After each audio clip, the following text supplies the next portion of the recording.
이런 내용을 보면은 여러분 잘못 해석하면 윤리 도덕적으로만 해석하면 안 됩니다. 이 속에 이제 굉장히 중요한 하나님의 뜻이 숨어 있는데요. 거룩한 산 제물로 드리는 오늘 이 제목만 제대로 이해하시면은 오늘 본문의 말씀은 소득이 있지 않나 생각합니다. 하나님 오늘 이 로마서 말씀을 통해서 우리 청주 임마누엘 교회에 주시고자 하는 메시지가 뭔지를 말씀을 들으면서 잘 찾아내야 됩니다. 거룩한 산 제물을 드리라. 제물은 뭐죠? 제물은 죽어야 제물이 되잖아요. 그런데 이 앞에 단어가 뭐 산 제물이에요. 이게 살아있는데 제물이에요. 이게 애매한 표현인데 이 속에 이제 하나님의 깊으신 뜻이 들어있습니다. 그러니까 제물은 반드시 죽어야 됩니다. 그래서 예수님도 자기 몸을 대속 제물로 드리기 위해서 이 땅에 오셨다 그랬죠. 마가복음 10장 45절에 보면. 그래서 이 거룩한 산 제물이라는 이 부분에는 하나님의 말씀에 순종한다는 의미가 숨어 있어요. 하나님의 말씀에 절대적으로 순종하지 않으면 제물로 드릴 수가 없어요.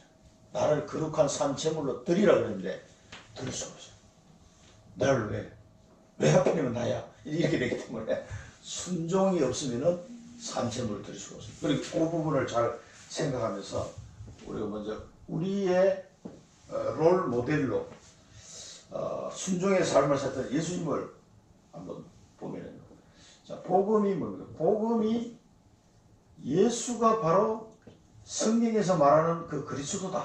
이게 복음이단 말이에요. 그 구약 성경에 예언한 메시아 그리스도가 바로 예수님이 바로 그분이다라는 그걸 얘기했죠. 어제 어떤 분한테 복음을 전했는데 잘 모르시더라고 전 얘기를 하는 거예요. 그래서 그걸 설명했어요. 병 낫는 게 기준이 아니다. 그분 아들이 몸이 굉장히 안 좋아. 24살인데 ADHD에다가 뭐 허리 디스크에다가 뭐 온몸이 그냥 간 수치가 1000인가 뭐 나왔다 그러는데 그게 살 수가 있나 모르겠어요. 그래서 병원에 안 가려고 그러고. 그리고 여러 가지로 몸이 그냥 내가 망가져 있는 상태인데 그 뭐 아들 때문에 막 엄청 고민을 하더라고요. 그러면서 복음을 이야기하게 됐는데 그 병 낫는 게 하나님의 기준이 아니다. 그럼 예수님이 왜 많은 사람 죽은 자도 살리고 병을 낫게 하셨느냐? 항상 그 속에는 내 죄 사함을 받았느니라 하는 그 부분이 가장 예수님이 포인트를 맞추는 거고, 그러면 이 사람의 병도 낫게 하고 죄도 사하게 해주시는 바로 이분이 누군가 하는 거죠. 그거를 드러내시려고 하는 거다. 자, 병을 내가 기도했더니 병이 나았어. 이야, 대단하구나 라고 생각하는 건 잘못된 거다. 그 병을 낫게 해주시고 당신의 기도를 들어주신 분이 누구냐 하는 거죠. 그게 중요한 거예요. 그거를 발견하기를 하나님은 원하시는 거다. 그런 얘기를 좀 해드렸어요. 우리 성경 말씀을 몇 구절을 쭉 이렇게 말씀드렸더니 감사하다고 문자가 날라왔어요. 그래서 영적 기도문을 내가 보내주겠다 했더니 보내달라고 하더라고요. 그래가지고 전화번호 트고 61년생 아줌마 내 친구 와이프예요.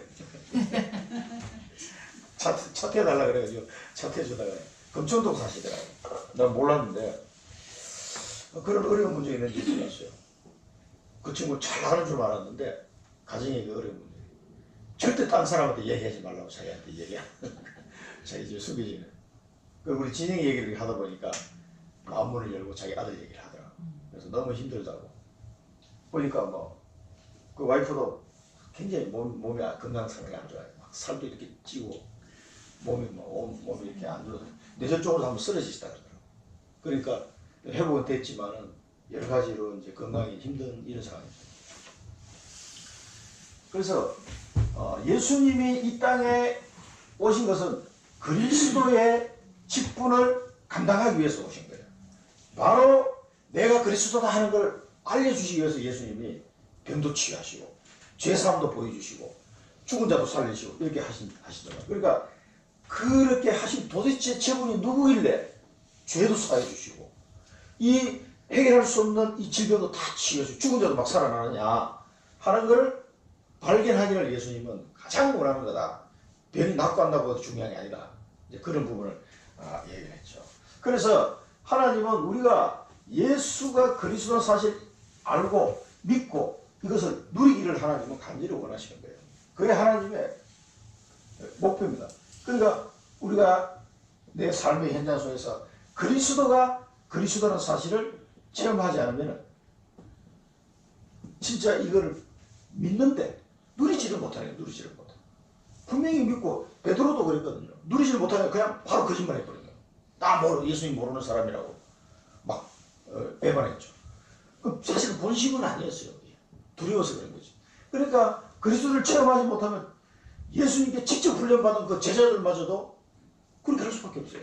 사람이 그만큼 인간은 나약한 존재입니다. 그래서 그리스도가 정말 그리스도됨을 체험하기를 원하시고 결국은 그리스도가 나의 주인 된다는 사실을 정말로 깨닫고 누리고 살아가기 원하는 이때 능력이 나타나기 시작합니다. 능력이. 그래서 이 복음의 비밀이라는 걸 음악한 겁니다. 그러면은 하나님이 그리스도를 통해서 이 복음을 우리에게 주셨는데 이 복음이 복음 되도록 하기 위해서는 예수님이 어떻게 했어요? 십자가에 죽기까지 순종하신 거예요. 십자가에 죽기까지 순종하신 거예요. 이게 빌보스 2장 8절에 보면 나오죠. 마가복음 10장 45절에도 대속 제물로 주기 위해서 오셨다. 예수님께서는 자기 몸을 낮춰서 죽기까지 순종하셨으니 곧 십자가에 죽으심이라.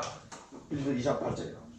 그래서 이 십자가의 순종이 없으면은 복음으로 완성이 안 되는 거예요.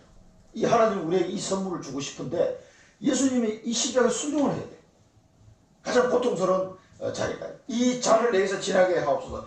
그러나 내 뜻대로 마옵시고 아버지 뜻대로 되기를 원합니다. 이렇게 기도하셨잖아요. 마지막 십자가 지기 바로 전날 이렇게 기도하셨습니다. 그리고 성경대로 부활. 하나님께서는 십자가에 죽은 그 예수를 다시 살리셨느니라. 이 부활을 통해서 복음을 완성하시고 만물의 주가 되셨다. 우리 지난 주간에 골로새서 1장 보셨죠? 만물의 주가 되시고 만물이 복종하는 그런 주인으로 하늘과 땅의 모든 권세를 가진 자요. 하늘과 땅의 모든 것을 가졌다. 하나님 다 주셨다. 이렇게 말씀하시죠. 아버지께서 내게 하늘과 땅의 모든 것을 주셨다. 이제 우리의 심판주로 오실 거예요. 그러니까 이 십자가에 순종하는 이 순종이 얼마나 큰 결과를 가져오는지를 보여주는 거죠.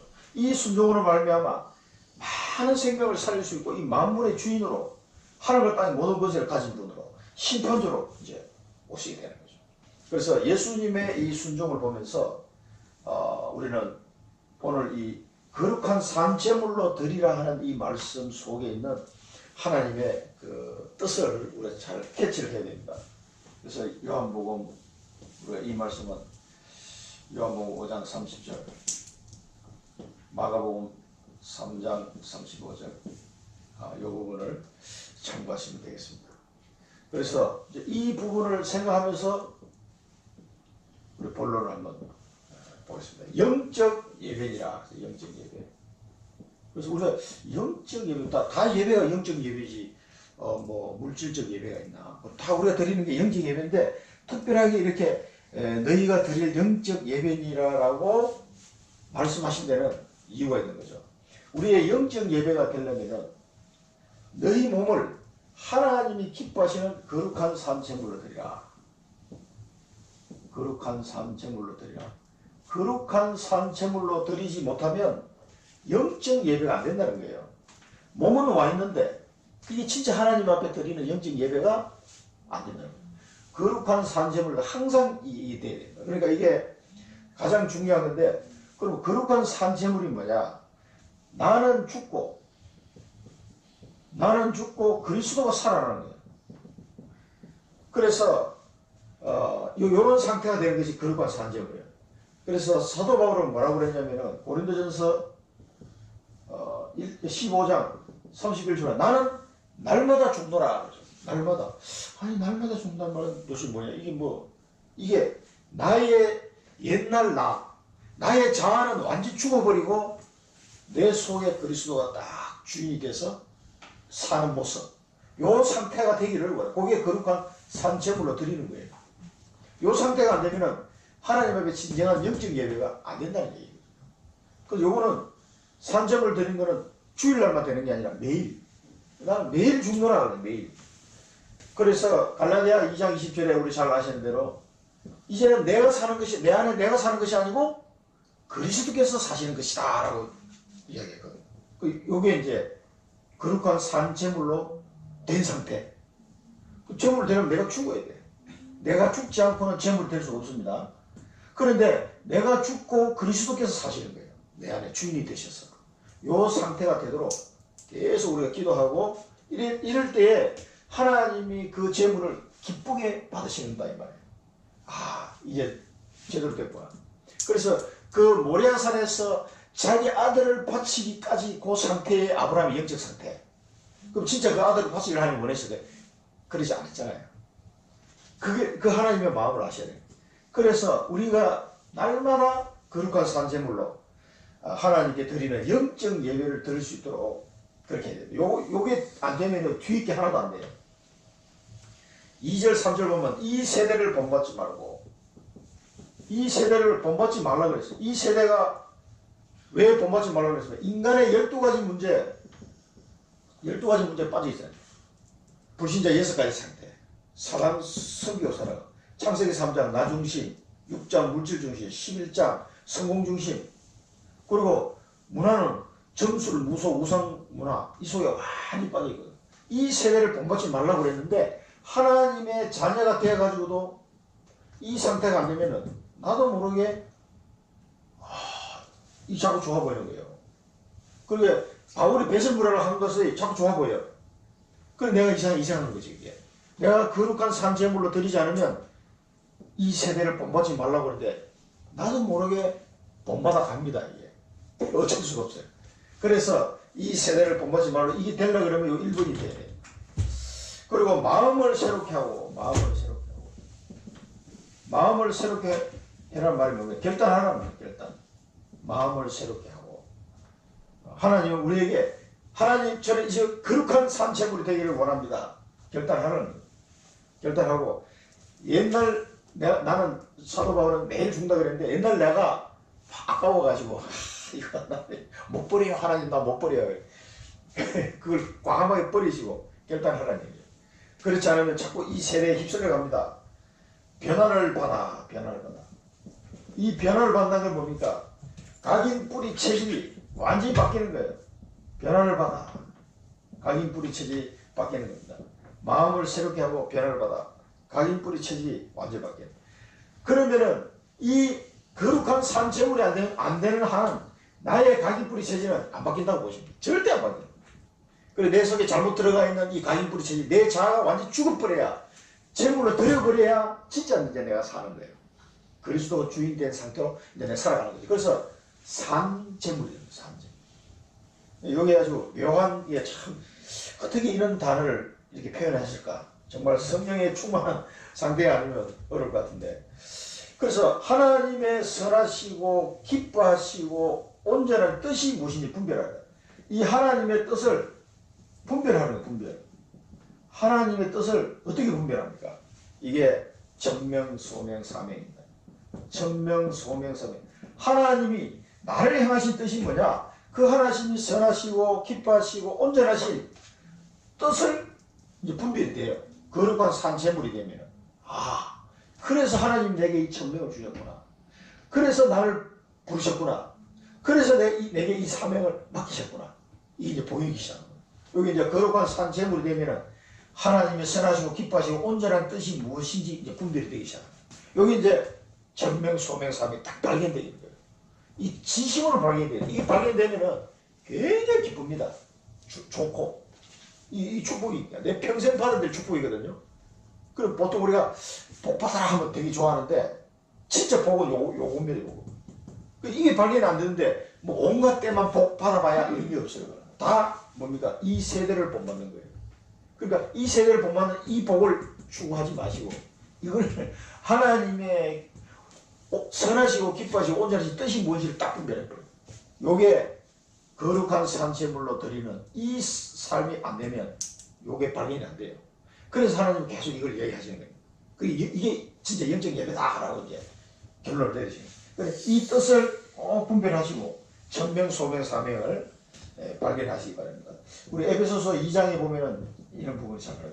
오는 여러 세대에 증거하게 될 것이다. 증거가 나타날 것이다. 그래서 너희는 원래는 허물로, 죄와 허물로 죽은 자가 됐어요. 그거를 우리를 살리셨다. 그래가지고 어떻게 돼요? 오는 여러 세대의 증거가 나타나도록 너희를 통하여 할 것이다. 그 말씀 주셨어요. 그래서 이 속에 있는 하나님의 그 선하신 뜻을 딱 분별해내요. 아, 이거구나. 천명, 소명, 사명. 이거 딱 발견하면은 엄청 기쁩니다. 아, 나 천명 발견했는데 그런데 얼굴 표정 보면 별로 안 기뻤거든요. 그거는 우리 랩런트들 포럼 해보면은 그냥 그 모범 답안을 얘기해요, 자기 딴에. 근데 그거는 선생님 듣기 좋으라고 이제 모범 답안을 얘기했는데 그거는 진짜 발견한 게 아니고 그냥 말로 하는 거야, 말로. 맞는데 걔는 진짜 그걸 잡지 못한 거예요. 그러니까 표현을 하긴 하는데 진짜 잡으면요 그 눈빛을 보면요 달라요. 진짜 그걸 봤다. 눈이 막 반짝반짝합니다. 일될 수밖에 없어요. 그래서 이거를 분별하는 거죠. 세 번째가 12장 3절에 마땅히 생각할 것. 마땅히 생각할 것. 자, 마땅히 생각할 것은 뭡니까? 당연, 필연, 절대. 이 전명을 딱 발견하고 나니까 마땅히 생각할 것 외에는 생각하지 말라 그러잖아요. 당연한 게 뭔가가 이게 당연히 내가 해야 될 게 뭐냐? 필연적으로 해야 될 게 뭐냐? 절대적으로 해야 될 생각이 뭐 이게 딱 나온다니까요. 당연하고 필연적이고 절대적인 게 나오게 되죠. 이게 마땅히 생각할 겁니다. 이 마땅히 생각하고 엉뚱한 거 자꾸 생각하면은요, 우리도 오지랖이라고 그러죠, 우리나라.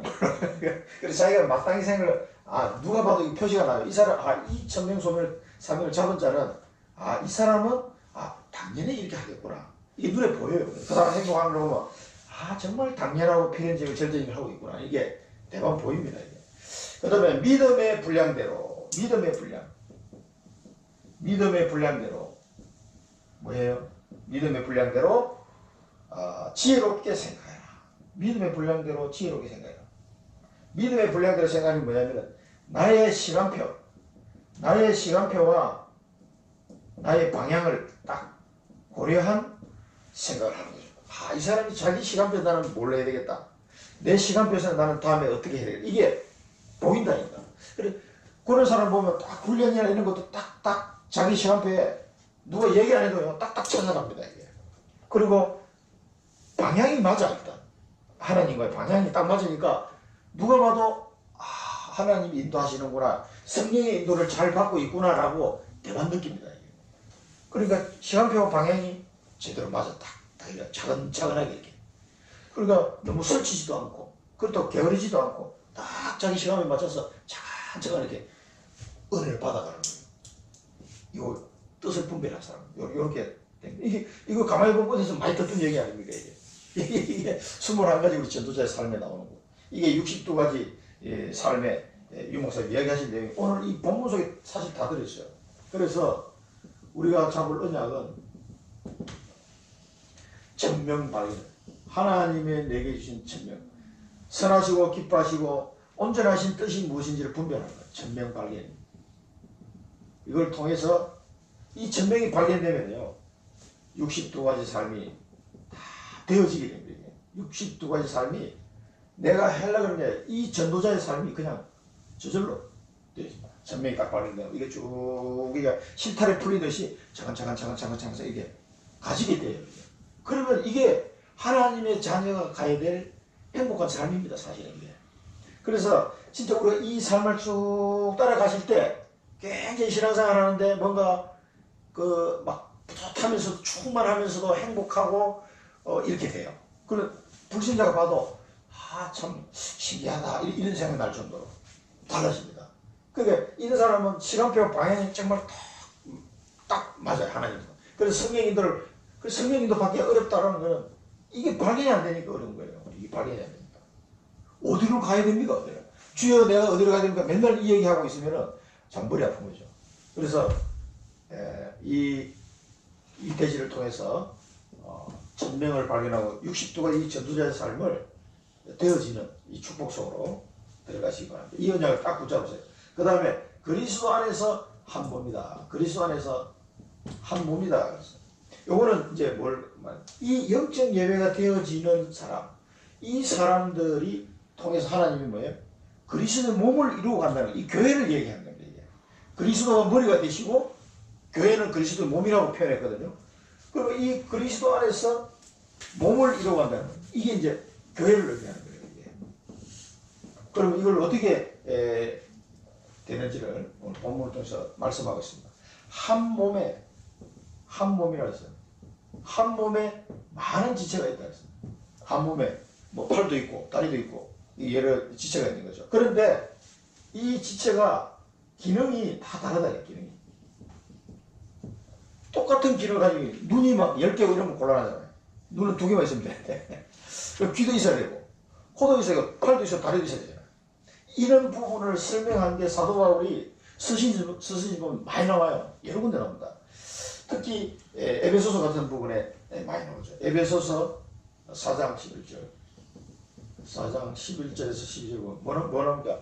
어떤 사람은 사도로, 어떤 사람은 선지자로, 어떤 사람은 목사로, 어떤 사람은 전도하는 자로, 어떤 사람은 교사로, 이런 식으로 쭉 나오는 5가지 이 기능 나오는데 사도와 선지자는 지금 없는 직분이잖아요. 그 나머지 이제 3가지인데 다 그 3가지에 해당되는 거예요. 그러니까 이런 여러 가지 다른 기능을 하는데 그 기능이 다 모아져 가지고 한 몸을 이루고 가는 거예요. 그리고 교회 안에서 다 기능이 다른데 결국 하나님의 거룩한 교회로 그리스도의 몸을 이 다른 기능들이 모여서 이루어져 가는 거예요. 그래서 원내세가 굉장히 중요한 거예요. 그러니까 이 속에 들어와 버리면은 하나님의 이 뜻에 들어와 버리면 이게 띄어지게 돼 있어요. 그러니까 한쪽 다리는 이쪽으로 가고 한쪽 다리는 저쪽으로 가지게 돼 있어요. 그러면 어떻게 돼요? 사람이 꺾이는 거죠. 그래 몸이 자기 마음대로 안 움직여. 이쪽 팔은 이리로 가고 이쪽. 그게 이제 그 요즘 우리 뭡니까 댄서 보면은 막 몸이 지맘대로 움직이잖아요. 그러니까 이게 어디로 튈지 몰라. 이쪽 팔을 이쪽으로, 이쪽 팔을 이쪽으로. 그러니까 그렇게 되면은 주님의 몸이 제대로 되겠습니까? 안 되거든요. 다 기능이 다른데 한 몸을 이루는 거예요. 그래 생각해보세요. 이쪽 손가락이 다쳤어. 그러면 온몸이 아프잖아요. 그 성경에도 그 말씀을 사도 바울도 해놨는데 한쪽이 아프면 온몸이 아픔이 아니야. 한 지체가 아프면. 근데 한 지체가 아픈데 나는 아픔을 못 느껴. 그럼 어떻게 되겠어요? 그게 문둥병이에요. 손가락이 잘려나가는데 하나도 안 아파. 그게 문둥병이라니까. 그래서 영적인 문둥병에 걸리면요, 교회 안에 한 지체를 이루고 있는데 이쪽 지체가 굉장히 고통을 당하고 있어. 어렵다. 그럼 내 마음이 아파야 돼. 그게 정상입니다.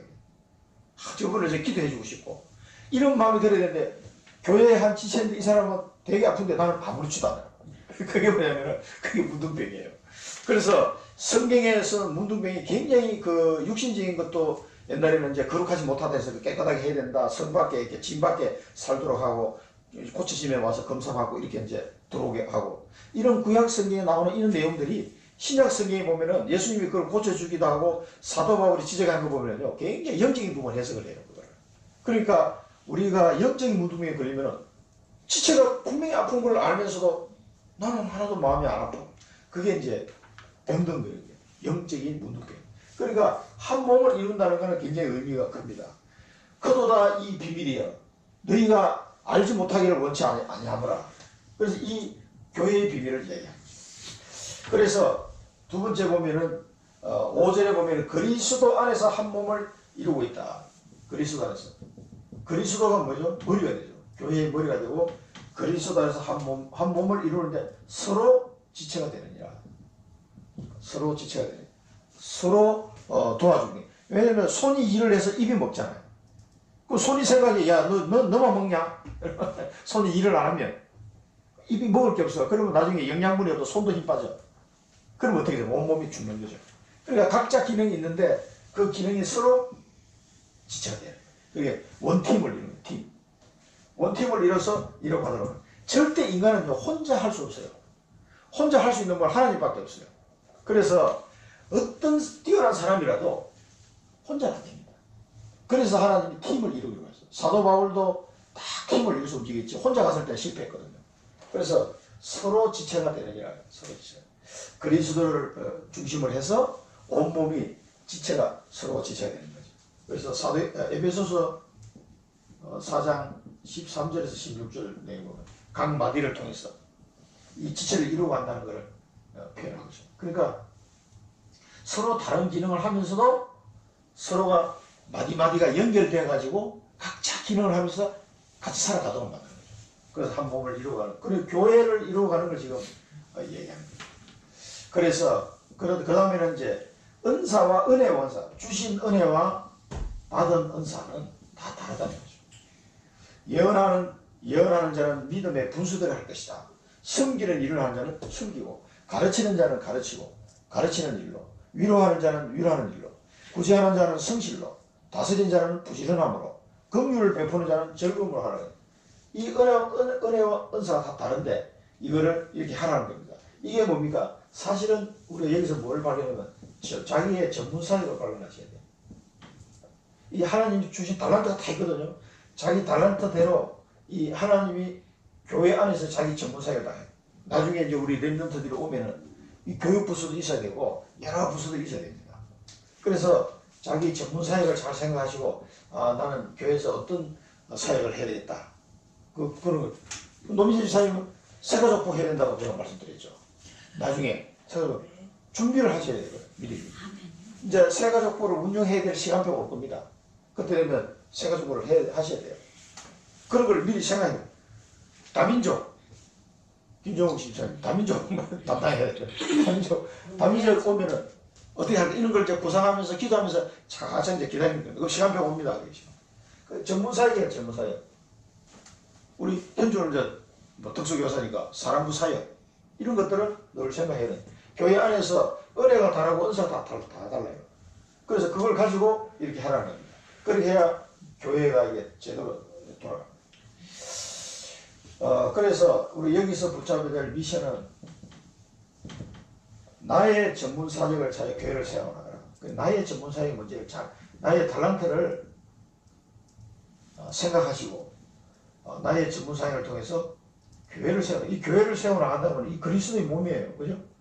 그리스도의 몸을 세워나가는 이 미션을 다 붙잡으시기 바랍니다. 세 번째는 거짓 없는 사람.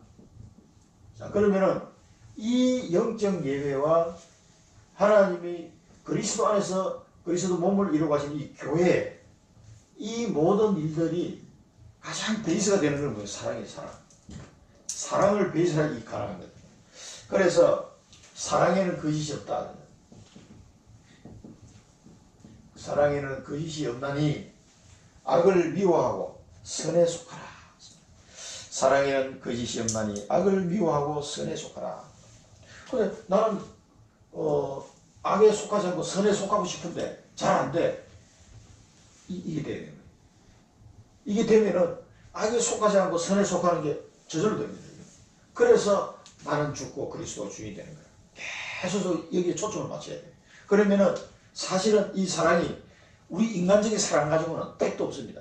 하나님의 사랑이라야 이게 가능한 거예요. 이 일들이 다 가능한 거예요. 그래서 거룩한 산채물을 드리라는 게 굉장히 중요합니다. 악을 미워하고 선에 속하고 형제를 사랑하고 우애하고 먼저 존경하라. 이런 일들이 내가 가지고 있는 사랑 수준 가지고 안 된단 말이에요. 하나님의 사랑이라야 가능합니다. 그래서 거룩한 산채물로 드리는 것이 가장 중요합니다. 그래서 이 부분은 사람에 대한 사랑을 지금 얘기하고 있습니다.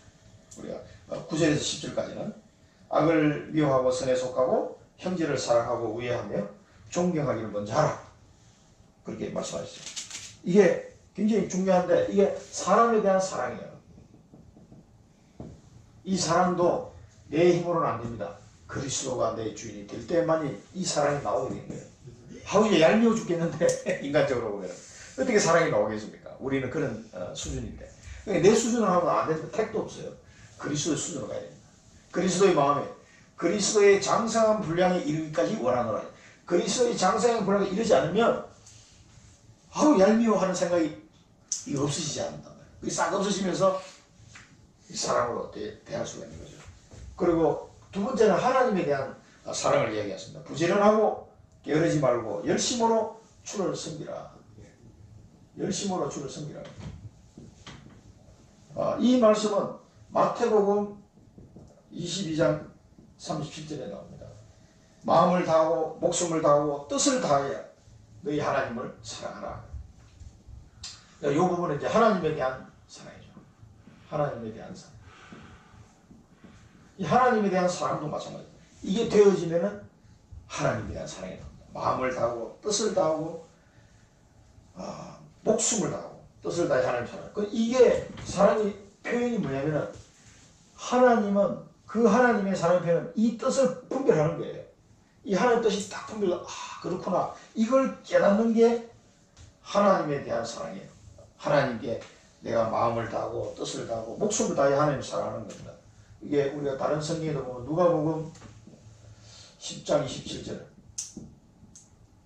누가복음 10장 27절 하나님을 사랑한다는 것은 형제를 사랑하지 않는 것은 그것은 하나님을 사랑하는 것이 아니더라고요. 눈에 보이지 않는 하나님도 사랑하지 않는 사람이 눈에 보이는 그 형제도 사랑하지 않는 사람이 어떻게 눈에 보이지 않는 하나님을 사랑한다고 할 수 있겠느냐. 그 말씀이죠. 요한일서도 보면은 요한일서 4장 7절하고 20절도 보면은 그건 비슷한 내용이다. 하나님을 사랑하는 자. 그래서 하나님을 사랑한다는 것은요, 사람을 사랑하는 자가 될 수가 있습니다. 그래, 눈에 보이지 않는 하나님을 형제도 사랑하지 못하면서 하나님을 사랑한다 할 수 있겠느냐. 그래서 사람에 대한 사랑과 하나님에 대한 이것도 거룩한 산재물이 이게 돼야 되고 하나님 뜻을 분별해야 돼요. 그럴 때 가능해지는 겁니다. 그 다음에 12절에 13절은 소망 중에 즐거워하고, 그래서 하나님을 사랑하고 사람을 사랑할 줄 아는 사람은 소망 중에 즐거워한다. 무슨 소망입니까? 이 소망은 하나님이 내게 주신 소망이에요. 이걸 말합니다.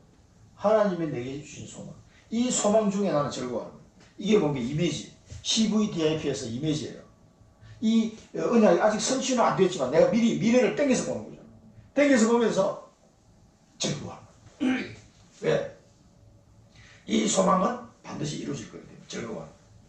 굉장히 즐거워요. 그러면서 환난 중에서도 참으며, 환난 중에서도 참게 됩니다. 왜? 환난 중에 왜 인내하게 됩니까? 로마서 우리 5장에서 배웠죠. 환난은 인내는 연단은 소망을 이루는 줄을 알기 때문이다. 그래서 하나님이 그 환난도 참을 수 있게 되는 거죠. 그걸 통해서 내가 인내하고 연단해서 하나님 나를 영적 서비스로 다듬어가는 게 보석과 같이 다듬어가는 거죠. 그래서 하나님의 소망을 이루어가도록 하시기 위해서. 그러니까 이것도 참을 수 있는 거죠. 그래서 하나님을 사랑하고 뜻을 발휘하고 사람도 사랑할 줄 아는 사람, 거룩한 산재물을 드린 자들은 이렇게 돼요. 소망 중에 즐거워하고 환난 중에 참고, 그 다음에 기도하기를 항상 힘쓰며, 그 다음에 성도들의 쓸 것을 공급하고 손대접하기를 힘쓰라. 이렇게 되어지면서 성도들의 쓸 것을 공급하고 손대접하기를 힘쓰라. 손대접하는 것은 우리 손님들을 왔을 때 대접하는 거죠. 손대접을 힘쓰라. 여기를 힘쓰라 그랬어요. 그냥 대충 하면 안 되고 힘쓰셔야 돼요. 이런 부분들이 사실은 이게 되어지면은 1번이 되어지면은 2번도 되어지고 3번도 되어져요. 여기 제일 중요한 거예요. 그래서 이렇게 되면 여러분들이 얼마나 멋있습니까? 소망 중에 늘 즐거워하고 환난도 참으며 항상 기도에 힘쓰는 자, 손대접하기에 힘쓰는 자. 이게 그냥 하려고 해서 그런 게 아니라 저절되죠. 그래서 우리의 비전은 하나님 우리를 이런 사람으로 만들어 가실 겁니다. 그리스도 안에서. 참 이 사도 바울이 많이 쓴 단어가 그리스도 안에서. 그리스도 안에서 하나님을 사랑하고 하나님 사랑, 그 다음에 형제를 사랑해요. 이게 굉장히 멋있고 아름다운 모습인데 요게 1번이 되면은 저절로 이렇게 됩니다. 그리스도 안에서 하나님을 사랑하고 형제를 사랑하고, 야, 이렇게 하나님이 우리를 만들어가고 계신 줄 믿습니다. 그리고 거룩한 산제물로 이번 주간에 생각하시고 하나님 뜻이 뭔지를 분별하는 이 두 가지는 꼭 이번 주간에 생각하시면서 찾아내시면요, 나머지는 다 따라오는 거니까. 그래서 우리 첫 번째는 이 천명은 그리스도가 주인이 될 때 발견됩니다. 그걸 보고 우리는 순종이라고 그러죠. 이 천명은 그리스도가 주인이 될 때 발견됩니다. 내가 내 주인이 되면 그런 것 같은데 발견이 안 돼요. 안 돼요. 그러니까 천명 발견해야지. 유목사님이 천명 얘기한 지가 30년 동안 얘기했는데 아직도 발견이 안 된 사람들이 많거든요. 그 뭐냐면 이게 안 돼. 내가 죽어버려야 되는데 내가 빨빨 살아있으니까 이게 발견이 안 돼. 이게 어렵습니다. 그러니까 천명을 발견한다는 건요, 그리스도가 주인이 될 때 진짜 천명을 딱 발견해요. 이게 순종이면 순종. 그러면은 순종할 마음이 생겨요. 그 다음에 두 번째는 소명입니다. 소명. 하나님이 나를 부르시는 소명. 나를 부르셨을 때는 나의 전문사역이 있습니다. 분명히 있습니다. 나의 전문사역. 하나님 나를 괜히 부른 게 아니에요. 하나님이 내게 뭡니까? 달란트를 주셨거든요. 하나님이 내게 주신 달란트를 가지고 분명히 나를 향한 전문사역이 있습니다. 이게 소명입니다. 소명. 그 다음에 사명입니다. 나의 사명은 사랑입니다. 사랑의 수고와 사랑. 이걸 수고 혹은 헌신이라고 이야기했습니다만 우리가 데살로니가에 보면 사랑의 수고와 믿음의 역사와 사랑의 수고라는데, 이 사명은 이 하나님의 사랑과 형제 사랑하는 이 사랑이 베이스가 되면 사명을 감당할 수 없어요. 수고할 수 없어요. 힘들어서 못합니다. 내가 가다가 막 번아웃 됩니다. 그래서 내가 사명 감당하는 것은 하나님이 내게 준 이 사랑, 이 사랑의 마음으로 가능하게 됩니다. 그래서 이번 주간에 이 두 가지를 생각하시면서 천명, 소명, 사명을 다시 한번 정리하시고 묵상하는 시간이 됐으면 좋겠습니다. 기도하겠습니다. 살아계신 하나님 아버지, 오늘도 주신 말씀을 감사드립니다. 거룩한 산 제물로 드리라고 하셨사오니 그리스도께서 나의 주인이 되는, 나는 날마다 죽고 그리스도가 주인이 되는 이 은혜를 이번 주간에 특히 더 허락하여 주시옵소서. 이 은혜 속에 순종할 마음이 있게 하시고 천명, 소명, 사명을 발견하여 하나님이 선하시고 기뻐하시고 온전하신 뜻이 무엇인지를 분별하는 은혜를 허락하여 주옵소서. 예수 그리스도 이름으로 기도드립니다.